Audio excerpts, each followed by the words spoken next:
Hello guys, हमने एक novel start किया था द हाउसमेट इज़ वॉचिंग, जो कि लिखा है फरीदा मैकफadden ने। और आज हम स्टार्ट करने वाले हैं इसका चैप्टर 2। लेकिन चैप्टर स्टार्ट करने से पहले मेरी एक रिक्वेस्ट है कि अगर आपको हमारी वीडियोस पसंद आई तो kindly like, share and subscribe करना ना भूलिए। तो चलिए शुरू करते हैं। एंजो आखिरी डब्बे घर के अंदर ले जा रहा है, जबकि मैं बाहर खड़ी हूँ हमारी पतली सी घास पर, सामान खोलने से बचती हुई। ये सोच रही हूँ कि किस तरह मेरा शौहर लॉन को फिर से ताज़ा कर देगा।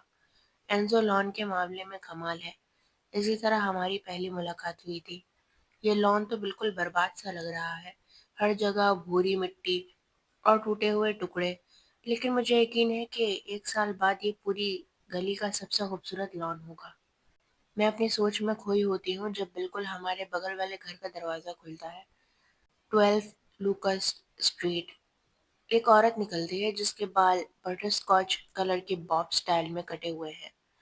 उसने वाइट ब्लाउज पहनी हुई है और रेड स्कर्ट के साथ स्पाइकी हाई हील्स जो किसी की आंख चुभा दे। पता नहीं मेरा दिमाग हमेशा इधर क्यों चले जाता है। सामने वाले नेबर के बरक्स ये औरत काफी दोस्ताना लगती है। वो पुरजोश अंदाज में हाथ हिलाती है और पत्थर के रास्ते को क्रॉस करके हमारे घर के सामने आ जाती है। हेलो, वो खुशी से कहती है। आखिर हम अपने नए नेबर से मिल ही गए। मैं सुजेट लोवेल हूँ। मैं हाथ बढ़ाती हूँ और जब वो मेरा हाथ पकड़ती है तो उसका हैंडशेक एक औरत के लिए हैरानकुन तौर पर मजबूत होता है। मिली एकार्डी, मैं कहती हूँ। तुमसे मिलकर बहुत अच्छा लगा, मिली, वो कहती है। तुम्हें यहाँ रहना बहुत पसंद आएगा। ऑलरेडी पसंद है, मैं सच्चाई से कहती हूँ। ये घर कमाल का है। बिल्कुल है, सुजेट सर हिलाकर कहती है। ये घर कुछ अरसे से खाली पड़ा था क्योंकि छोटा घर बेचना मुश्किल होता है, लेकिन मुझे पता था कि सही फैमिली जरूर आएगी। छोटा? क्या वो हमारे प्यारे घर का मजाक उड़ा रही है? मुझे तो ये बहुत पसंद है, मैं कहती हूँ। ओह हाँ, ये बहुत कोजी है ना? और उसकी नज़र हमारे घर के सामने के स्टेप्स पर जाती है जो थोड़े से टूटे हुए हैं, लेकिन एंजो कहता है वो उन्हें ठीक कर देगा। ये उन कामों की लंबी लिस्ट का सिर्फ एक हिस्सा है जो हमें करने होंगे। रस्टिक, बहुत रस्टिक। ठीक है, अब तो वो पक्का हमारे घर का मजाक उड़ा रही है, लेकिन मुझे फर्क नहीं पड़ता। मुझे ये घर फिर भी पसंद है। मुझे कोई परवाह नहीं कोई अकड़ दिखाने वाली नेबर क्या सोचती है। तो क्या तुम काम करती हो, मिली? सुजेट पूछती है। उसकी ब्लू ग्रीन आंखें मेरे चेहरे पर टिक जाती है। मैं एक सोशल वर्कर हूँ, मैं थोड़ा फ़ख्र से कहती हूँ। काफ़ी सालों से ये काम कर रही हूँ और अब भी अपने करियर पर फ़ख्र महसूस करती हूँ। हाँ, कभी-कभी ये थका देने वाला, रूह को छूने वाला और कम तनख्वाह देने वाला काम है, लेकिन मुझे फिर भी पसंद है। तुम बताओ? मैं एक रियल एस्टेट एजेंट हूँ, वो भी फ़ख्र से कहती है। हाँ, अब समझ आया कि वो हमारे घर का मजाक रियल एस्टेट वालों की ज़बान में उड़ा रही थी। मार्केट अभी बहुत तेज़ चल रही है। हाँ, ये बात सच है। मुझे अब लगता है कि सुज़ेट ने ये घर बेचने में हिस्सा नहीं लिया था। अगर वो रियल एस्टेट एजेंट है तो उसके नेबर्स ने उसे क्यों नहीं कहा घर बेचने के लिए? एंजो ट्रक से निकलता है और ज़्यादा डब्बे उठाए हुए हैं। उसकी टी-शर्ट पर पसीने के निशान लगे हुए हैं और उसके बाल हल्के से गीले हैं। मुझे याद आता है कि जब मैं डब्बा भर रही थी किताबों से, तो मुझे लगा था कि मैंने बहुत ज़्यादा हैवी कर दिया है। अब वो सिर्फ वही डब्बा नहीं, बल्कि उसके ऊपर एक और रख कर ला रहा है। उसे देखकर मेरी कमर दुखने लगती है। सुज़ेट भी उसे देख रही है। उसकी नज़र एंजो के हर कदम का पीछा करती है जब वो ट्रक से निकलकर दरवाजे तक आता है। उसके होठों पर हल्की सी मुस्कुराहट है। तुम्हारा मूविंग गाय तो बहुत हॉट है, वो कहती है। एक्चुअली, मैं कहती हूँ, वो मेरा शौहर है। उसका मुंह खुल जाता है। लगता है वो मेरे शौहर से ज़्यादा इम्प्रेस्ड है। सच में? हाँ, मैं कहती हूँ। एंजो डब्बे रखकर वापस ट्रक की तरफ जा रहा होता है। मैं उसे हाथ हिलाकर बुलाती हूँ। एंजो, आकर हमारी नई नेबर सुजेट से मिलो। सुजेट फौरन अपनी ब्लाउज ठीक करती है और अपने बटरस्कॉच रंग के बाल का एक स्ट्रैंड कान के पीछे कर लेती है। अगर मुमकिन होता तो लगता है वो खुद को एक बार फिर से चेक करती। सुजेट शायद अपने छोटे मिरर में अपनी शक्ल देखकर लिपस्टिक दोबारा लगाना चाहती थी, लेकिन उसके पास वक्त नहीं था। हेलो। वो खुशी से हाथ बढ़ाते हुए कहती है, तुमसे मिलकर बहुत अच्छा लगा, एंजो, है ना? एंजो उसका हाथ पकड़ता है और छोटी सी मुस्कुराहट देता है, जैसे उसकी आंखों के किनारे में हल्की सी लकीरें पड़ जाती हैं। हाँ, मैं एंजो हूँ और तुम सुजैट हो। सुजैट हंसकर सर हिला देती है। उसका रिएक्शन कुछ ज्यादा ही जज्बाती है, लेकिन सच कहूँ तो एंजो भी अपना चार्म पूरी तरह दिखाने लगता है। मेरा शौहर 20 साल से इस मुल्क में रहता है, और जब डिनर टेबल पर बात करता है तो उसका एक्सेंट काफी नॉर्मल होता है, लेकिन जब वो किसी को इम्प्रेस करना चाहता है तो अपना एक्सेंट और ज्यादा गहरा कर लेता है, जैसे अभी बोट से उतर कर आया हो। तुम्हें यहाँ बहुत मजा आएगा, सुजैट कहती है। ये एरिया बहुत सुकून भरा है। हमें तो पहले ही ये जगह पसंद है, मैं कहती हूँ। तुम्हारा घर भी बहुत क्यूट है, वो कहती है, एक और तरीके से हमारे घर को अपने से छोटा कहने की कोशिश करते हुए। ये घर तुम और तुम्हारे बच्चों के लिए परफेक्ट है, खास तौर पे जब एक और छोटा बच्चा रास्ते में हो। जब वो ये कहती है, उसकी नज़र सीधे मेरे पेट पर जाती है, जिसमें कोई भी छोटा बच्चा रास्ते में नहीं होता। और छोटा बच्चा तो 9 साल से नहीं है। सबसे बुरा हिस्सा ये था कि एंजो ने भी मेरी तरफ देखा, और उसके चेहरे पर हल्की सी उम्मीद चमक उठी, जबकि वो बहुत अच्छी तरह जानता है कि मेरा सी सेक्शन सर्जरी के दौरान मेरे ट्यूब्स बंद किए गए थे। मैं अपने पेट की तरफ देखती हूँ और महसूस करती हूँ कि मेरी शर्ट वाकई थोड़ी टाइट लग रही है। अंदर से थोड़ा सा दिल दुखता है। मैं प्रेग्नेंट नहीं हूँ, मैं कहती हूँ, सुजैट और एंजो दोनों के लिए। सुजैट फौरन अपना हाथ होठों पर ले जाती है। ओह डियर, मुझे बहुत अफसोस है। मैं बस समझ रही थी। कोई बात नहीं, मैं उसकी बात काट देती हूँ। मैं सच कहूँ तो मुझे अपनी नई कर्व्स पसंद है। पहले मैं बिल्कुल सीधी पतली थी, अब थोड़ी और वुमनली लगती हूँ, और मेरा शौहर भी लगता है एंजॉय करता है। ये कहकर मैं सोचती हूँ कि ये शर्ट अब दोबारा नहीं पहनूंगी। हमारे 2 बच्चे हैं, एंजो कहता है, अपना हाथ मेरे कंधे पर रखते हुए, सुजैट की बात से बेपरवाह। हमारा बेटा निको और बेटी एडा। एंजो अपने दोनों बच्चों पर और ज्यादा फख्र नहीं कर सकता। वो एक बेहतरीन बाप है, और अगर मैं अपने बेटे की पैदाइश के वक्त करीबी मौत से नहीं गुजरी होती तो शायद वो 5 और बच्चे चाहता। हम दोनों एडॉप्शन या फॉस्टर केयर लेना चाहते थे, लेकिन मेरे बैकग्राउंड की वजह से ये मुमकिन नहीं था। तुम्हारे बच्चे हैं, सुजैट? मैं पूछती हूँ। वो सर झटकती है, उसके चेहरे पर घबराहट के आसार होते हैं। बिल्कुल नहीं, मैं उस टाइप की औरत नहीं हूँ। सिर्फ मैं और मेरा शौहर जॉनथन है।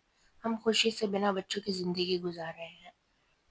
अच्छा है, मतलब उसका अपना शौहर है, तो मेरी फैमिली से दूर रहेगी। लेकिन वो कहती है, तुम्हारे घर के सामने वाले घर में एक छोटा लड़का रहता है, वो 3rd ग्रेड में है। निको भी 3rd ग्रेड में है, एंजो जल्दी से कहता है। शायद हम दोनों को मिलवा सकते हैं। जब हमने यहाँ शिफ्ट किया, हमें अपने बच्चों को स्कूल के साल के बीच से निकालना पड़ा। मुझ पर बहुत गिल्ट था, क्योंकि कोई भी माँ नहीं चाहती कि बच्चे अपने स्कूल और दोस्त बीच साल में छोड़ दें। लेकिन मॉर्टगेज और रेंट दोनों भरने के पैसे नहीं थे, इसलिए मजबूरन ये करना पड़ा। निको, जो अपने बाप की तरह मिलनसार है, इस सबसे ज्यादा परेशान नहीं हुआ। उसके लिए नए स्कूल में नए दोस्त बनाना एक एडवेंचर था। एडा ने खबर को सुकून से लिया, लेकिन बाद में मैंने उसे रात में रोते हुए देखा, अपने 2 बेस्ट फ्रेंड्स को छोड़कर जाने के दुख में। मुझे उम्मीद है कि जब तक ऑटम आएगा, दोनों बच्चे यहाँ एडजस्ट हो जाएंगे और 20 साल शिफ्ट होने का दुख सिर्फ एक दूर की याद बनकर रह जाएगा। तुम चाहो तो उनसे मिलने की कोशिश कर सकती हो, सुजैट कहती है, लेकिन वहाँ जो औरत रहती है, जैनिस, वो ज्यादा मिलनसार नहीं है। वो सिर्फ तब बाहर निकलती है जब अपने बेटे को स्कूल बस तक लेकर जाती है। बाकी वक्त तो मैं उसे सिर्फ विंडो से देखती हूँ, सड़क की तरफ घूरते हुए। बहुत बिजी बॉडी है वो। अच्छा, मैं कहती हूँ, हैरान होते हुए कि जैनिस घर से निकले बिना इतनी खबरों में कैसे रहती है। मैं अपने सामने वाले घर 13 लूकस्ट की तरफ देखती हूँ। वहाँ की खिड़कियाँ अंधेरी से लगती हैं, हालांकि दिन का वक्त है और लोग शायद घर पर ही हैं। सुजैट कहती है, उम्मीद है तुम अपनी खिड़कियों के लिए अच्छे ब्लाइंड्स लगवाओगी, क्योंकि उसके पास तुम्हारे घर का बहुत अच्छा व्यू है।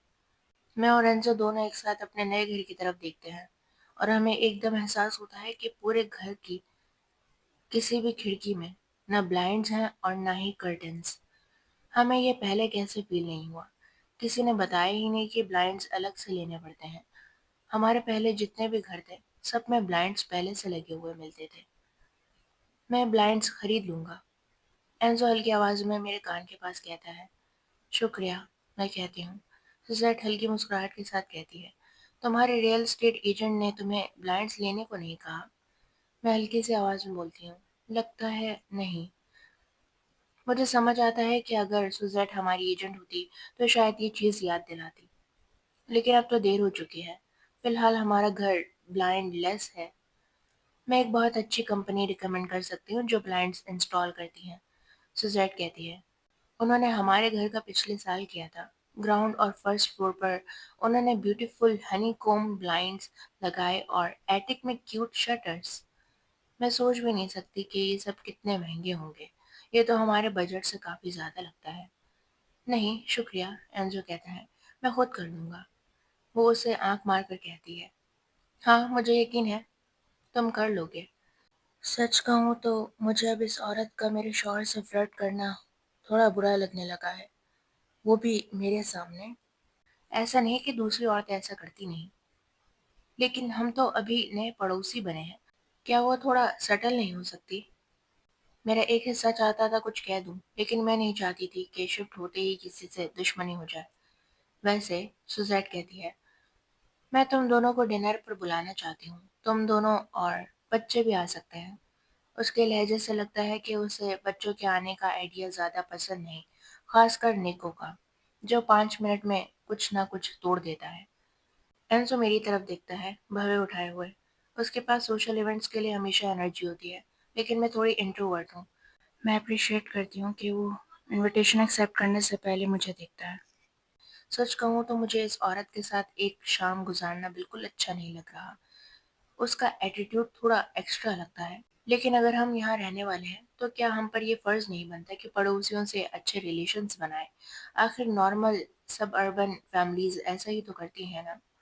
شاید جب میں اسے زیادہ اچھی طرح جان لوں تو وہ اتنی بری نہ لگے۔ شیور، میں کہتی ہوں، یہ بہت اچھا ہوگا۔ ہم لانگ آئلینڈ میں کسی کو مشکل سے ہی جانتے ہیں۔ سوزیٹ زور سے ہنس پڑتی ہے، اپنے چمکدار دانتوں کی لائن دکھاتے ہوئے۔ اوہ میلی، میں اینزو کی طرف دیکھتی ہوں، جو بس کندھے اچکاتا ہے۔ ہم دونوں کو سمجھ نہیں آتا کہ کیا اتنا فنی تھا۔ کیا؟ میں کہتی ہوں۔ وہ ہنسی روک کر کہتی ہے، تمہیں پتا ہے تم کیسی لگ رہی ہو؟ کوئی بھی لانگ آئلینڈ میں نہیں کہتا۔ وہ نہیں کہتے؟ میں حیران ہوتی ہوں۔ نہیں، وہ سر ہلا کر کہتی ہے، جیسے میں نے کچھ عجیب کہہ دیا ہو۔ یہ لانگ آئلینڈ پر ہے، تم ان آئلینڈ نہیں رہتی۔ یہ بہت اگنورنٹ لگتا ہے، تم آن این آئلینڈ رہتی ہو۔ اینزو اپنے ڈارک بالوں میں انگلیاں پھیرتا ہے، اس کے سر میں ایک بھی سفید بال نہیں ہے، شکر ہے۔ اگر میری کلائرول کی باٹلز نہ ہوتی تو میرے تو پورے گرے ہو چکے ہوتے جب سے نکو پیدا ہوا۔ اینزو کی بس کچھ گرے سٹرینڈز ہیں اس کی داڑھی میں جب وہ اسے بڑھنے دیتا ہے، لیکن جب میں نے اسے ایک دن یہ بتایا تو اس نے سر میں تلاش کرتے ہوئے ایک سنگل گرے ہیئر نکال کر دکھایا، جیسے یہ کوئی اچیومنٹ ہو۔ تو میں سمجھی نہیں، میں کہتی ہوں، مطلب لوگ کہتے ہیں آن ہوائی یا آن اسٹیٹن آئی لینڈ۔ اس کے چہرے سے مسکراہٹ غائب ہو جاتی ہے۔ ویل، اسٹیٹن آئی لینڈ تو بالکل الگ کیس ہے، وہ کہتی ہے۔ میں اینجو کی طرف دیکھتی ہوں، لیکن وہ بس بورڈ لگتا ہے۔ خیر، میں کہتی ہوں، ہم خوش ہیں کہ لوگ آئی لینڈ میں آ گئے ہیں، سوزیٹ، اور کل رات ڈنر کے لیے انتظار رہے گا۔ میں انتظار نہیں کر سکتی، وہ کہتی ہے۔ میں زبردستی مسکراتی ہوں، کیا میں کچھ لے کر آؤں؟ اوہ، وہ کہتی ہے، اپنی انگلی تھوڑی کے نیچے ٹیپ کرتی ہوئی، تم ڈیزرٹ لے آنا۔ گریٹ، اب مجھے سوچنا پڑے گا کہ میں ایسا ڈیزرٹ کیا بناؤں جو سوسائٹی کے سٹینڈرڈز پر کھڑا اتر سکے۔ مجھے لگتا ہے کہ اوریو کا ایک باکس شاید کافی نہیں ہوگا۔ ساؤنڈز گریٹ، میں کہتی ہوں۔ جب سوزیٹ اپنے بڑے گھر کی طرف واپس جا رہی ہوتی ہے، اس کے ہیلز ہر قدم پر پیومنٹ پر کلک کلک کی آواز کرتے ہیں۔ مجھے اپنے پیٹ کے اندر ایک عجیب سی گھبراہٹ محسوس ہوتی ہے۔ میں تو بہت ایکسائٹڈ تھی جب ہم نے یہ گھر خریدا تھا، اتنے عرصے سے چھوٹے چھوٹے اپارٹمنٹس میں گزارا کیا تھا، اور اب آخرکار مجھے اپنا سپنوں کا گھر مل گیا تھا۔ لیکن اب پہلی دفعہ مجھے لگتا ہے کہ شاید میں نے یہاں شفٹ ہو کر کوئی بہت بڑی غلطی کر دی ہے۔